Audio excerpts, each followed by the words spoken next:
Halo dulur tani, ketemu lagi sama saya. Siang ini ada liputan yang mau saya sampaikan terkait pertanian peternakan biasa, spesialis saya. Terus ya, saya siapkan kameranya dulu ya. Oke. Saya lanjut dulur ya. Ini saya berada di dekat tebing ya, itu tuh. Itu tebing spikul tuh. Itu juga yang sebelah sana aja ada juga gunung. Yang ketutupan ini lapa. Nah, itu tebing spikul tuh. Salah satu tebing spikul yang ada di Trenggalek, Jawa Timur. Salam dan jumpa kembali dengan saya, channel Naruyo Agro. Kali ini saya akan memberikan, hari ini panas ya.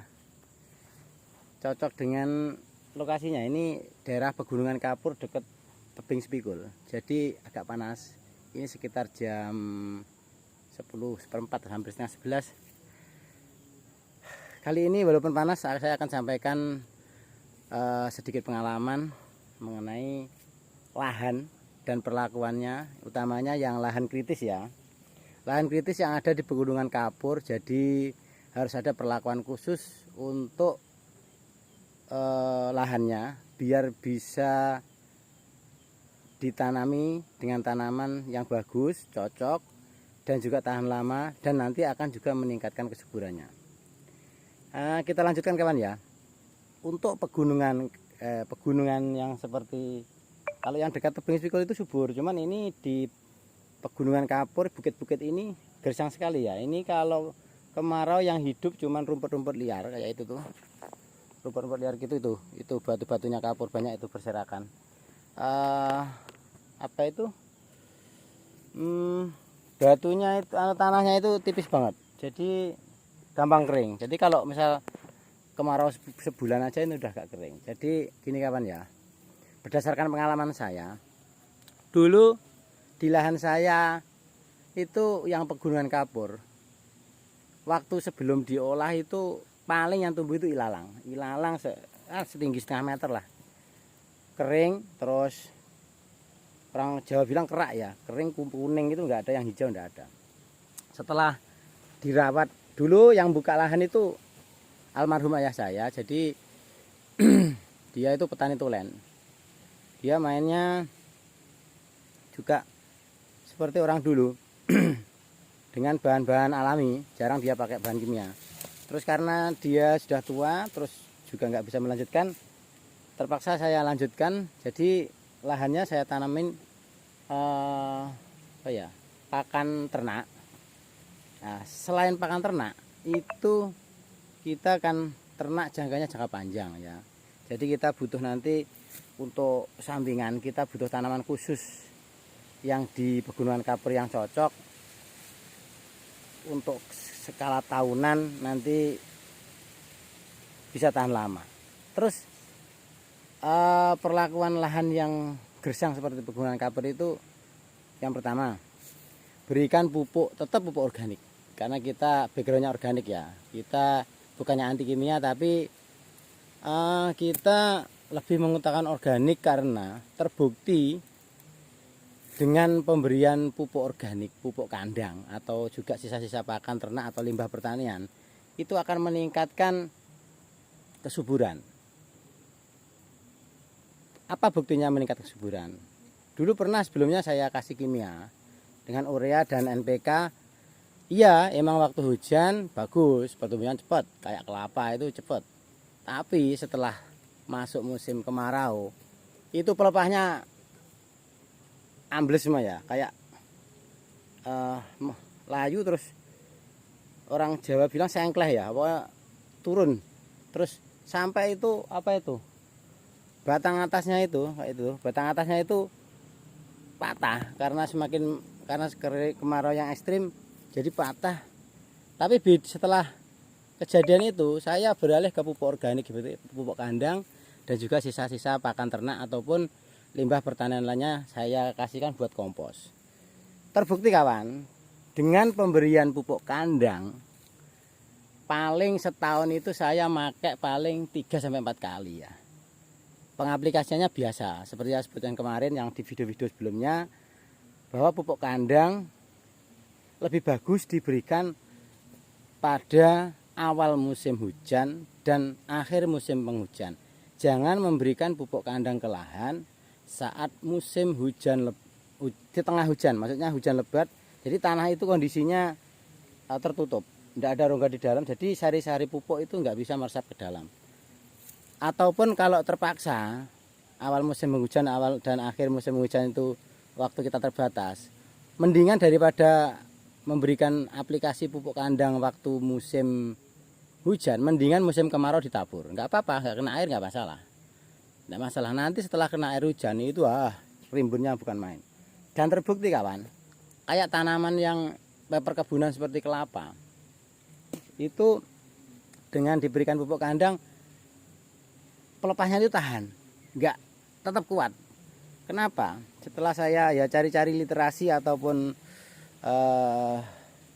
manfaat dari bahan organik itu di dalam tanah, organik itu akan nanti memberikan nutrisi kepada mikroorganisme yang di dalam tanah. Nah itu mikroorganisme itu nanti berfungsi untuk menahan air menguap ke udara dan juga mempertahankan kelembapan tanah. Luar biasa kan kawan? Itulah ilmu dari Tuhan Yang Maha Kuasa, ilmu Allah Subhanahu wa taala. Itu jangan kita rekayasa, jangan kita percepat, itu biarkan berlanjut sesuai prosesnya. Jadi kita lanjutkan untuk lahan pegunungan kapur. Apa Pak itu mungkin tanaman yang bagus, kan airnya sulit, terus kita juga nggak semua tanaman cocok. Sebenarnya kelapa kalau di daerah yang pegunungan kapur ekstrim itu kurang cocok kawan. Jadi kelapa saya agak singkirkan, terus saya berlanjut ke tanaman-tanaman alternatif yang cocok untuk lahan pegunungan kapur. Salah satunya setelah saya praktekkan ya, ini di lahan adik saya ini, itu sebentar ya, saya tunjukkan. Ini yang cocok, itu pohon melinjo. Wah, udah segede gitu. Padahal tanaman lain ini jelek tuh. Nah, itu udah berbuah berkali-kali. Itu umurnya ada hampir sekitar 8-10 tahun ya. Selain itu kawan, ada tanaman alternatif lagi. Sebentar ya, saya kembalikan kameranya. Tanaman alternatif lagi yang cocok di lahan pegunungan kapur yang kering ekstrim. Misalnya daerah yang banyak pegunungan kapur ini saya sebutkan ya. Ini daerah Trenggalek itu sekitar, kalau Watulimo di daerah dekat wisata Golowo itu, di daerah ini arah ke Bandung itu ngelampir ke utaranya itu utara bukit utaranya ngelampir sampai ke arah mana itu, deket Sukorame ke Trenggalek itu pegunungan kapur semua, itu gersang banget. Terus ada lagi di pegunungan kapur daerah campur darat Tulungagung, Kalidawir, itu hampir semuanya pegunungan kapur ya. Itu kalau mungkin masyarakat sana paham, nggak tahu, biasanya ditanamin jagung juga. Tapi untuk tanaman tahunan, untuk tanaman yang kebun, saya rekomendasikan di lahan pegunungan kapur kering ekstrim yaitu melinjo. Pertama melinjo. Melinjo itu sangat tahan kemarau ya. Itu berdasarkan literasi yang saya baca, itu daunnya itu mengandung zat lilin yang tebal. Mungkin ternak itu jarang yang suka karena zat lilin yang tebal yang mengurangi penguapan ke udara. Kedua, mungkin perlu Anda coba tanam tanaman buah naga. Itu sangat cocok. Itu kan tanaman gurun buah naga itu. Jadi sekering apapun dia akan cocok. Bagaimana Pak nanamnya? Biasanya yang cocok itu kita pancang dulu dengan pohon randu ya. Pohon randu lebih awet. Apa pakai cor terserah pakai apa. Tapi kadang juga ada yang pakai pancang kayu mati itu, tapi nggak tahan lama ya. Soalnya kenapa? Pancang kayu mati itu biasanya dimakan rayap dan juga cepat lapuk nanti. Yang bagus itu pohon randu, bisa untuk pakan ternak tapi juga awet untuk perkebunan buah naga. Alternatif yang ketiga, sebentar ya, Selain itu, ini ada lagi. Ini sebentar. Ini tanaman herbal alami di wilayah sini. Ini lihat nih. Nih, siapa yang tahu? Ini. Nah, ini lagi nih. Ini bunganya ini. Ini bunganya. Siapa yang tahu ini? Oke, ini. Nah, ini namanya cabai puyang kawan. Jadi ini sangat recommended banget untuk kejantanan pria ya. Rasanya pedes, namanya juga cabai puyang. Coba searching aja di Google. Apa manfaat cabai puyang atau purwoceng kalau bilang. Purwoceng. Iya. Ya kayak emang untuk stamina lelaki. Bener dinamai purwoceng emang ya masuk akal. Jadi itu ya, pertama melinjo, kedua buah naga, ketiga cabai puyang. Mungkin ada teman-teman yang kalau merica untuk sementara ini, kalau cabai puyang itu endemik ya, dia tumbuh sendiri. Kalau merica saya kira kurang cocok ya, karena tidak endemik sini, maksudnya dia tumbuh alami liar. Kalau cabai puyang itu nanti rambatannya terserah, biasanya pakai residih bisa itu. Mungkin ada saran dari teman-teman atau rekan-rekan yang punya alternatif tanaman di lahan yang super kering, bisa komen di kolom komentar atau memberikan saran. Silahkan, kita sama-sama sharing, sama-sama belajar. Nggak ada yang pinter, kita hanya memberikan pengalaman aja. Terus pokoknya saya ulang lagi ya, ini saya tambah dikit, bahwa petani, peternak, dan pertanian dan peternakan itu seperti suami dan istri ya, kayak dua sejoli. Jangan dipisahkan. Nanti kalau dipisahkan bisa timpang ya. Coba kalian hidup sendiri, cari duit, terus yang rumah nggak ada yang masak, nggak ada yang bersih-bersih, tiap hari ke warung shopping sendiri karena kesibukan, kan habis juga kan. Nanti buat belanja-belanja mestinya bisa masak istri, atau mungkin beres-beres di rumah cukup istri, jadi perlu buruh, perlu ke warung. Jadi saya kira untuk peternakan itu harus muter. Kita punya ternak, ada pakan dari lahan pertanian butuh pupuk, kita ambil dari kotoran ternak dan urinnya, muter semuanya. Dan juga peternakan harus kita budidayakan, pakannya itu kita nanam sendiri. Jangan sampai memaksakan ternak atau tanam yang enggak sesuai dengan tanaman endemik di situ. Nanti itu berisiko.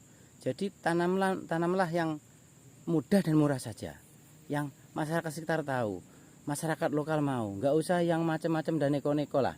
Maksudnya kita itu cari yang mudah aja. Yang penting kita modalnya minim, cuman butuh tenaga, pasti untung. Pokoknya dijamin untung. Lahan-lahan seperti ini recommended banget ya. Ini kadang banyak yang ditinggalkan karena mereka yang punya lahan biasanya rata-rata orang petani sekarang itu pakainya bahan pupuk kimia dan bahan kimia. Jadi semakin gersang kawan. Nanti kalau sudah pada nganggur, bisa kita beli untuk lahan kita, nanti mungkin lebih murah, karena mungkin tanaman apa nggak cocok, karena sudah terlalu parah kondisi lahan yang banyak residu-residu kimia yang menghambat pertumbuhan mikroorganisme di lahan tersebut. Jadi ditanamin tanaman apa saja nggak cocok. Mungkin itu kawan yang dapat saya sampaikan. Lain waktu kita sambung lagi. Semoga kita tetap sehat, makan makanan sehat, makan makanan organik, ternak pun kita sehat, semuanya sehat, pikiran sehat.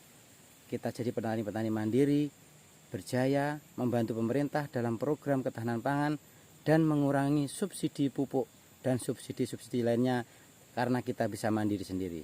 Pemerintah bisa menganggarkan tempat lain. Semangat. Wassalamualaikum warahmatullahi wabarakatuh.